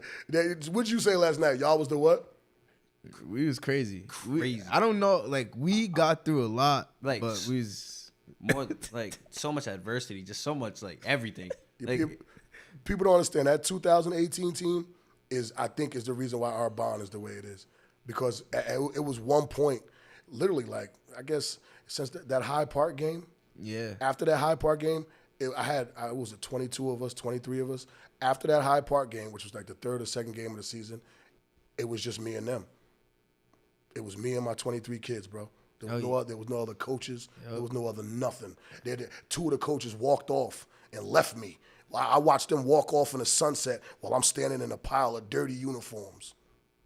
They walked off on me and just left me. And it was just me and the kid. If you don't mind me asking, so why did they walk off? You don't have to name names, but what just happened? I don't know. I know I'm still cool with both of them brothers now. At that time, who knows what they was going through. But no matter how, but then it's like they said, these dudes was assholes. So I don't know what happened on the ride up to that game that day. I don't know what happened, but these dudes was assholes back then. I got tons of stories, bro. That 2018 team, they was assholes. But regardless of whatever happened, the kids. Oh, okay. I think you meant they as the coaches that walked off. The kids was assholes. So I don't know what they did to them two coaches before I got. You know what I'm saying? Yeah. Remember that game? Yeah, we had a rough game. Me and Justin got benched. Yeah, they got. Yeah, the coach benched us on defense. Yeah, I don't know not offense. He benched us. Starting defense came out, and we were just nowhere to be found. It was a weird vibe that game, because I normally I'm with the team, but it was something I had to do. I had to meet them there, so the kids end up riding up with the other coaches. So I don't know what happened on the bus ride, but I get to the game. Next thing you know, the other coach is like, yo, they ain't starting. I'm like, huh? These kids got to learn something. I'm like, what? Bro, listen, He was adamant about this and stuck to his guns because the other team was on the goal line twice, and we still didn't put them in. Yeah. I'm like, bro, are you serious? We gave up 14 points. And before they even got in the game, we was down 14-0 before they even put that. But whatever happened, I don't know. So anyway, I think that was the bomb because those two coaches ended up leaving me, and it was just we had some other guys come along that tried to help out. But at the end of the day, it was me and the kids, bro. And I kept telling them that season. I said, bro, I don't have no help. The only help I got is y'all. I need y'all to behave to help me out as one man. You feel what I'm saying? Yeah. So that bond between that whole group, that 2018 group, that whole group is with me right now. That whole group is on BTP right now. Yeah, no, that's what's up. Because like when I played, those certain coaches who I definitely vibe with and who I did not vibe with, and you feel that passion, like that bond with somebody who actually cares, and yeah, they can be hard on you, but then they care for you at the same time. There's certain coaches who are just dickheads to you, and then it's like, why are you doing this for? They have no reasons to do it, and then you're like, why would I go to war for this guy? He doesn't care about me. He is not passionate about me. He's just here just to do it. And like you guys said, like you can see Nas there for you no matter what. I think, all right, you guys may get into it with the refs, or you may get a sportsman or something like that. But at the end of the day, you guys are seeing that, and you guys are seeing Nas' passion, and you guys are gonna think about it in the back of your heads. You know what? Next play, I'm gonna go even harder for this guy. The coaches that I didn't vibe with, I'm like, why would I go to war for this guy when he's just making fun of me? He's embarrassed in front of me, the team, with no type of lesson and plan. So like, you know what? Fuck this guy. I'm not gonna do this for this dude. Someone like you, like I know that for sure. Like, when you would get into it with these refs and 7-on-7s. I remember remember that one in Fall River? In Fall River with Brandon, Badu, Freddie. Who's in Fall River? Yeah, it was in Fall River, and that big ass. For kicks, not for taunting. Yeah, taunting. Remember, I got kicked off the sideline? Yeah. Bro, I got kicked off the sideline. I was heated. Yeah. And then Nah had to calm me down, which is the opposite. I'm like, yo, what the fuck? That tournament had me hot, bro. Yo, I was heated because I went with a bomb ass quarterback. I thought he was about to go out there. It's like I told these dudes the other day about their boy, one of their friends, like flag football, bro. That was a flag football tournament. Yeah. Flag football is football, but it's different, bro. It's different. Flag football is elusiveness. You got to have your hips open. Yeah. And if you're a stiff-ass football player where you're, bro, it's not going to work for you. Flag's not going to work for you, bro. Because there's no out here. You know what I'm saying? Shit, when your teammates got the ball, you got to stop and stand still. So there's no you can't block or nothing, bro. Like relax, bro.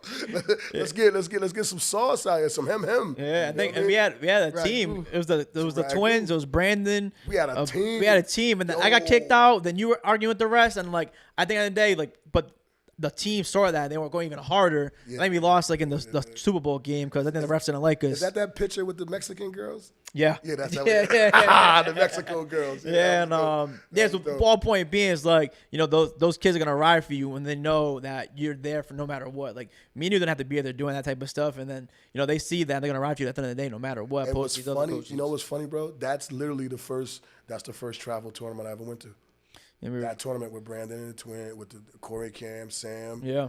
Who else? I think we had Matt Marquise. I think we had homeboy with the dreads, Malik from Central. Oh, yeah. We had Freddie. We had Freddie. Yeah. Santi. Yeah.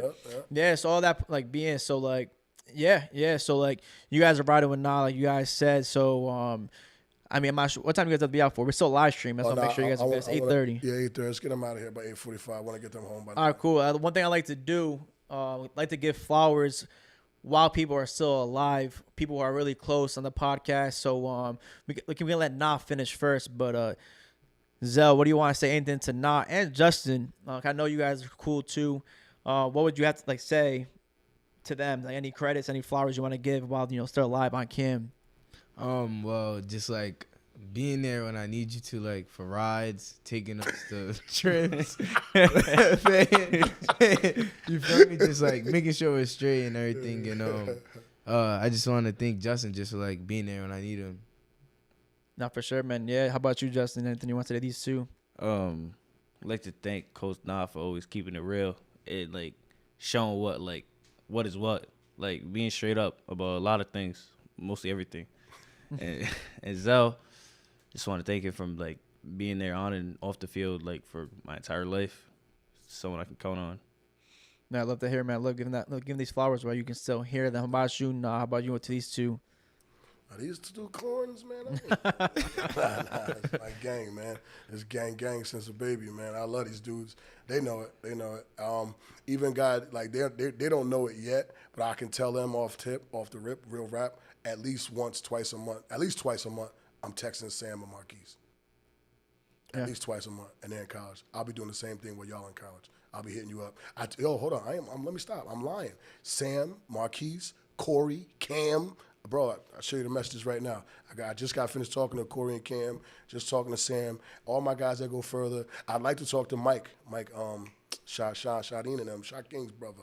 I don't get a chance to talk to MJ. I don't get a chance to talk to Mike as much. Text him. I don't have his number. But any of my guys that go on to the next level at any sport, I keep in contact with them, man. I love them to death. My goal is to make sure these guys go to college, man. Because my thing with college is, it's like life with college and life without college is like a single disc CD player versus a 6-disc CD player. If you go to college, it's like a 6-disc. You got options. You know what I'm saying? You could just press a button, move on to the next album. Press a button, move on. That's how easy life is. Go to college, press a button. It's like a 6-disc CD. Whereas though if you don't go to college, it's like a 1-disc CD changer. In order to listen to the next album, you got to pull it out the slide, press eject, take that one out, put that CD in. Imagine mad work you got to do, bro. Like this shit, life's harder, bro. Yeah. Life's harder without that college degree, bro. Way harder now. And honestly, even with the college degree, they're making it even harder. Because before, you used to be able to do it with a associates. Now you got to have a bachelor's. Yeah. Or graduate. And the biggest thing, too, I could say to you guys is definitely networking. Definitely network, meet as much people as you possibly can. Get yourselves out there. When they have like those networking events, they're doing at the halls, something like that. Go to those things. A lot of people are going to look at you weird, like, are you doing that? Bro, I'm telling you right now, the people I know who are successful in life are the people that are doing those events, that were studying abroad, who are going on vacations, living their lives. Not the people when you're we can get to it next. That's my quick topic before you guys leave, but I'm not sure where you guys are going, but I went to URI. The people who I know at URI who are coming back home to party every single week, they ain't doing nothing right now. Like, bro, like you need to associate yourself with different groups of people, diverse yourselves, because if you're going to hang around the same people that you went to LaSalle with, bro, I'm telling you, you're not going to, get to the next level where you should be going. Because, don't limit yourself. So I can definitely say, I tell Brandon all the time, I'm sure you know the same way now, like, you need to get yourself surround yourself with different people. For sure. And cause I don't know. I know you guys both committed to URI. I'm not sure if you guys want to say anything to Alex. I know Alex helped you guys out a lot too or anything like that real quick. It's up to you guys. He's live. If not, too bad, Alex. Wait, yeah. Committed, yeah. No, Cortez, ACSC. Yeah, cool. Nobody committed. Oh, no one committed yet? Oh, shit. Nah. Well, we can't get into it. We don't have to get into it if you guys don't want to. Y'all better stop lying out here. No, commit. I'm saying offers cool. Offers. Yeah. So what are you guys looking at right now? Any offers looking to you guys? Remember, we're live. I'll say this right now. Same thing you don't want to say. I got 5 offers from Navy, Army, LIU, Brown, and URI. No, nice. Currently. Nice. So, man, that's all dope. And you're just waiting for more to come in. You're just evaluating your thoughts. Yeah, I mean, like last week, I just stopped even. Like I was worried more about the state championship, but now that I got out the way, we're going back to coach and talking it over, thinking of the best decision for our families. Nice. Is there that sticks out to you the most? You want to stay close by, or if you don't want to talk about it, you can say no comment. We can go to Justin. I plead the fifth. Plead the fifth. How about you, Justin? Who's looking at you? URI, Sacred Heart, UNH, Pitt. But it's like, same thing he said. It just had the biggest game of our lives, so really been worried about that. And now that that's over and, like, a weight's lifted off our shoulders, I think now we'll start getting back into, like, the recruiting thing. But nice. Anything you want to say? Any college coaches looking at you? Plead the fifth. But smart. And how about you? Now, what are these coaches? You don't have to plead the fifth. What are these college coaches getting with Zell and Justin? Oh, they getting some bomb-ass athletes, bro. I'm telling you. A lot you can do with these guys. And it's not just one thing I've always taught them is keep as many tools in your tool belt as possible. Don't just be one-dimensional at this position. Be able to do multiple things because you never know what somebody's looking for or what you might have to do. But the problem I wanted to speak about right now is that we have a lot of athletic talent in this state, but the fact that we are in Rhode Island is forcing these kids to have to go prep. Yep. And it takes, as a kid in 2022, And because what the problem is, we got adults that's commenting and adults that's making decisions. But the adults that's making decisions and commenting, they were never a kid in 2022. Most of the adults that are in charge and making the rules and regulations, well, when they were these dudes' age, there was no internet at all. You feel what I'm saying? So you guys out there that are making these rules and making these guidelines and making things the way they are as adults, you guys are making it worse for them. They right now they're put in a position where that they have to go prep just to get out of here, bro. And for these kids in 2022 to have to go, like you're telling me, so hold on, wait a minute. I go 4 years to high school, I kill them, I win a state championship, I get all kind of awards and all this, and what? I still gotta go what? Like what the fuck did I just work for? The fuck you mean I gotta go prep? Yeah, like that's the shit we telling our kids. But then you're expecting a kid in 2022 to say, have no problem with that. Like, okay, I'm gonna work my ass off for 4 years, longer than that, but the last 4 years have been crazy for them. In and out the weight room, training, getting ready to this, trying to beat the school from Warwick. You know what I'm saying? Going through different shit, bro. And now you telling me I gotta go prep? You know what kind of mental strength you gotta have to deal with that now today? I'd like to see some of these adults, if you could do that back then. When you were, and you know what I mean, if you were living in these kids' age right now, these kids are different, bro. They got social media they got to deal with nowadays, bro. When we were kids, we didn't have to worry about 1 million plus people looking at us. Yeah, worry about all we had to worry about was John, Dick, and Harry from up the street. Stay away from homeboy grandma because she yelling out the window. We just our community. These kids got millions of people that view them on multiple different platforms, bro. Yeah. You know what I'm saying? Do you, as an adult, the people that make the decisions, do you know how to live that kind of life now? No, you don't. You don't have a clue what it is. So to ask these kids to go hard for 4 years and then tell me I got to go prep for another, man, we're lucky as hell if any of them decide to do that. But look what we're doing to our youth, bro. This is what we're doing. Bro, that process can deter them. Yeah, 100%. Could deter them like, you know what, man, fuck this shit, bro. I ain't doing that again, man, for this cornball coach. You know what I'm saying, bro? Like, and I've seen a lot of kids get deterred, especially at private schools. I played at private school, too. I played at Saints. Man, hold on. I know a bunch of these kids. And it's hold on. Yeah. The graveyard. Didn't we just talk about the graveyard? This is the graveyard, bro. This is where they go, bro. When they get frustrated and don't have the mental focus to deal with it, they go to the graveyard. No disrespect to my hitters out there. Yo, Pig Meat, I love you to death. I love all my dudes down there, but 9-man Rhode Island flag is the graveyard for studs that didn't have what it took to get to the next level, bro. And this is what we're still doing to our kids. There's tons of guys down there at 9-man flag. What, Markeem Monroe is one of the best athletes to ever grace the grass in Rhode Island. Y'all out y'all mind. That boy ridiculous. And we just sat here and just let him just slide under the rug like that. Didn't push him like, come on, man. The fuck are we doing out here? Prince Johnson, another, bro. There's tons of dudes down there playing 9-man flag that are savages, bro. Savages. But the system, I got to do 4 years and now I got to go prep. I just worked my ass off for 4 years. That ain't good enough? Nah, I need you to do 5. And then pray you get to, and then you got to go extra. Hold up. The year in prep, you got to go harder than the last 4 years of high school just to transfer out of prep to get to where you want to go. The fuck are we doing to our kids, man?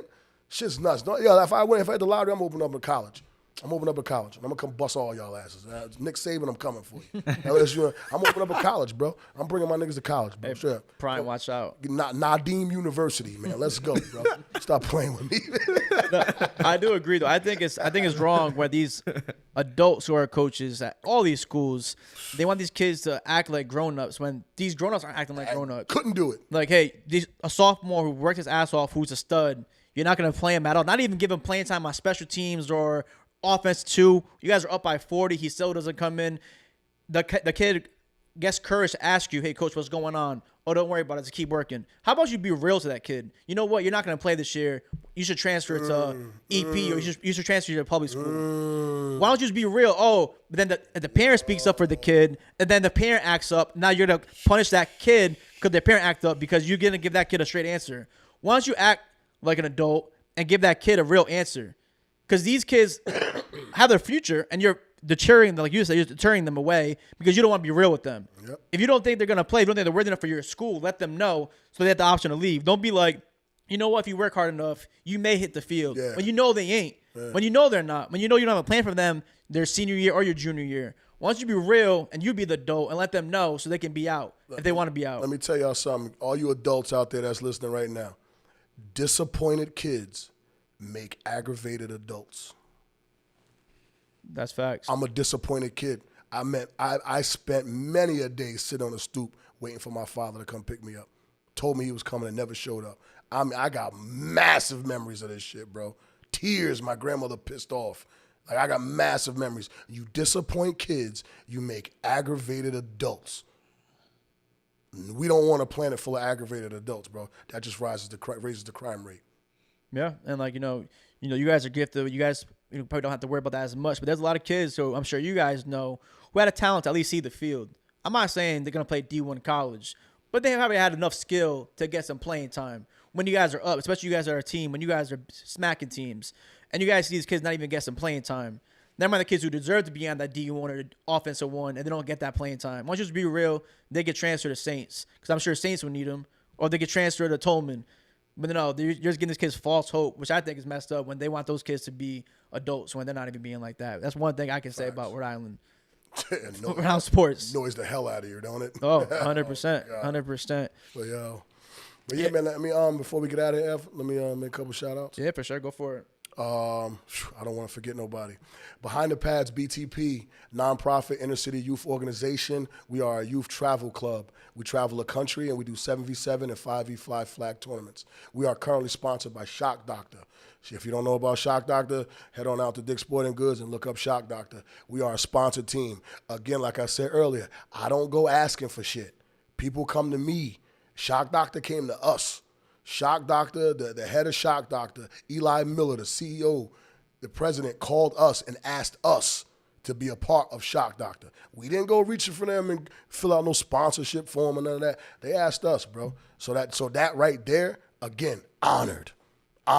That's the way it's done. And let's keep it a buck, Zell. We was getting mopped up. I mean, we pretty much won some games that we got cheated, though. You know what I mean? Sure. Like, we beat Texas Fury. Yeah. We had Boom. We had Boom on their heels, bro.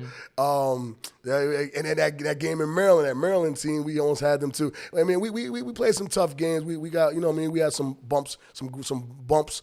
But the fact that we kept showing up and kept giving our effort, never quit it, we balled out. We went, and like I told them, like I said, behind the pads, when we go to tournaments, we do college tours as well. So like the day before the tournament, which is Saturday, that Friday, we're visiting the campus. Florida State University, a lovely facility. University of Maryland, sickest locker room I ever seen in my life. Sickest facility for football players. They got their own restaurant with a Folka hibachi. Oh, I'm there. They got their own hibachi, bro. They chop it up right in front of them. Kentucky facility, sick. Facilities dope. This year, 2023, we're going to see more campuses. So with what we do, visiting colleges, going to these tournaments, we win as soon as we get off the bus. I keep telling them that. We won, bro. As soon as we got off the bus, we visited this campus, we won, bro. And who else is doing this? And it ain't just, I'm not going to sit there and say like, yo, Rhode Island. Nah, anywhere. I don't care where you at. How many people doing this? It's not a lot. It's not a lot. So again, I want to shout out, shouting out, running down the list of Behind the Pads. This is what we do, college tour, travel team. Shout out to my younger dudes, man, Sebastian Laura, Fairlawn Cardinals, 13U, Sebastian Laura, and a whole bunch of my other young boys play for that team. My boy, Coach Charlie, congratulations to them for going to regionals, winning regionals, going to nationals again, back-to-back. Salute to them guys, but definitely salute to my guys, Sebastian Laura and Tashad Brown, the quarterback. Two BTP kids, been with me since they're young. Sebastian is a straight monster. And here's another one. Like, people be like, a lot of guys be like, yo, these dudes out here be claiming kids like they're theirs. That's your kid. These ain't your kids. Let me tell you something, bro. You tell these kids they ain't mine. I ain't claiming them. They telling me this shit. You know what I'm saying? Like, bro, yeah. You tell Zell he ain't with me. You tell him that. He with me, bro. You know what I'm saying? Like, these dudes, I'm not kidnapping them. They with me because I'm real. And, so, again, Sebastian Laura is another one, bro. He's about to be the next one. Remember the name. I'm telling you right now. He's about to be one of the best things to come out of the state next to these dudes. I'm telling you, it's his turn. He's coming up. So, shouts out to him. That's my guy. Shout out to my other guys, man, the twins, Aiden and Jaden. Mari's little brother, Mari. Shout out to my guy, Mari, who Mari, the corner number 44. He won a championship with them. His two little brothers, his twins, they play for me too. Kendall Perry, little Kendall, Lorenzo Perry's nephew. Kendall Perry's father, little Kendall. My quarterback, dude's problem. Just I'm trying to remember all my guys. My coaching staff, Jabril, Sid, Jay Ambrose, EB. Who else am I forgetting? Oh, most importantly, Miss Rose, my wife. Thanks. My wife. Real one. Yes, she's the reason why this show moves the way it moves. Love you, babe, forever. I don't know. I was talking to a couple of coaches, and they were like, "Oh, how do you do it? How do you do this? How do you do this? Yo, this." I'm telling you, it's my wife. Because I know a lot of guys that coach, their wife be bitching. Why you not home? Why you not here? See, the thing with my wife is she right with me. If I'm coaching, she's recording.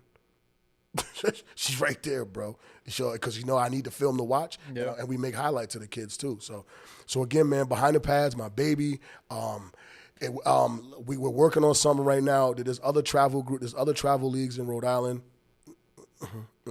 There's other travel orgs in Rhode Island. Salute to you guys. I don't have no animosity towards none of these other travel clubs out here. But my thing is, I'm from an area where you got to salute the originators. You just got to start paying homage. You feel what I'm saying? So let's not act like you didn't get the idea from somewhere else, bro. Somebody had to start it in the area. And you know what I mean? I don't mean to toot my own horn. But, it starts somewhere, bro. But salute to my guys.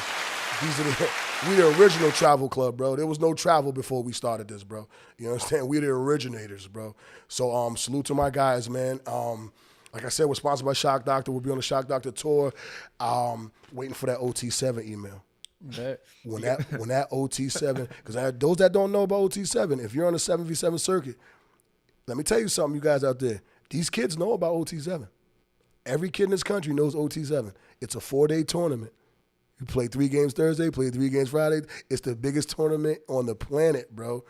In order to make that tournament, you got to get invited. In order to get invited, I'm not telling y'all. I ain't telling y'all.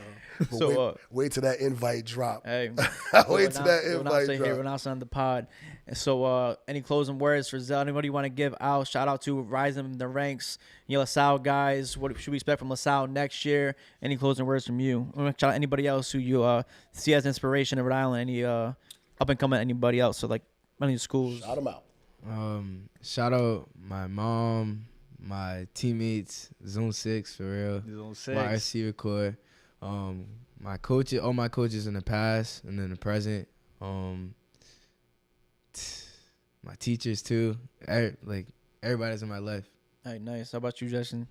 Shout out my mom. Shout out my teammates I just won a championship with. My young bulls, like young bulls like Jabari and all them. Shout out them. Shout out my family that's there for me. All the coaches that made me the person I am today.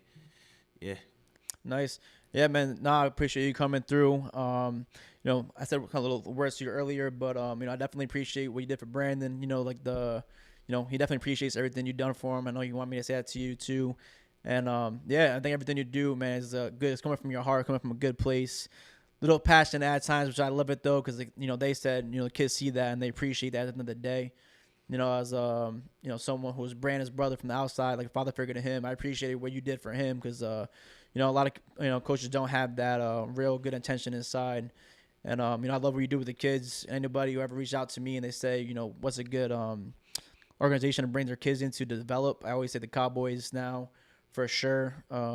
Yeah, man. So keep doing what you're doing, and I'm gonna let you know for sure. I'm gonna donate $400 to you guys. I'll send it to you. I'll give you a check, bro. Nah, for sure. Fuck out of here, bro. When I was in the game, I told you I was in the game like this. Get out of here, bro. Nah, because why you different? Appreciate you, bro. Of course, bro. Appreciate you. Like, I know you do it from your heart. I know you ain't stealing this money. It comes to a good organization. Man. Reach out and put that cash out right in front of them. So definitely reach out, develop, donate, because going to a good thing. Like he said earlier, he's, taking away from these kids taking away the travel and just the travel and just the hotel they're Just paying hotel. for. They ain't got to pay for no rental when we get there. And they know what do we eat before game night? Pasta. Look. They- Brandon will never stop talking about this place. This place you took him to beforehand. It's like a pizza place near your house. He said it's the best pizza he's ever had. I don't know what he's talking about. I still don't know what he's talking about. 'Cause I'm like, I don't know what place it is. He's like, I don't remember. But I know it's the best place ever. Yeah, I'm like, that's I gotta dope, ask now. man. Brand, let me know. Yeah, no, man. So I know it's coming from a good place. I know the money's going to a good thing, and I'm gonna reach out to you. We can link up for that after, and Sure. I know it's going to a good place. So definitely, get that fundraiser to Nah. Definitely appreciate it. We're going to good kids. We're going to a good organization. So S get it, baby, and LaSalle 2024 repeat. Yes, sir. Yes, All my sir. young bulls got it. Yes, sir. Shout out my 2025s and 2024s. Go, Terrence.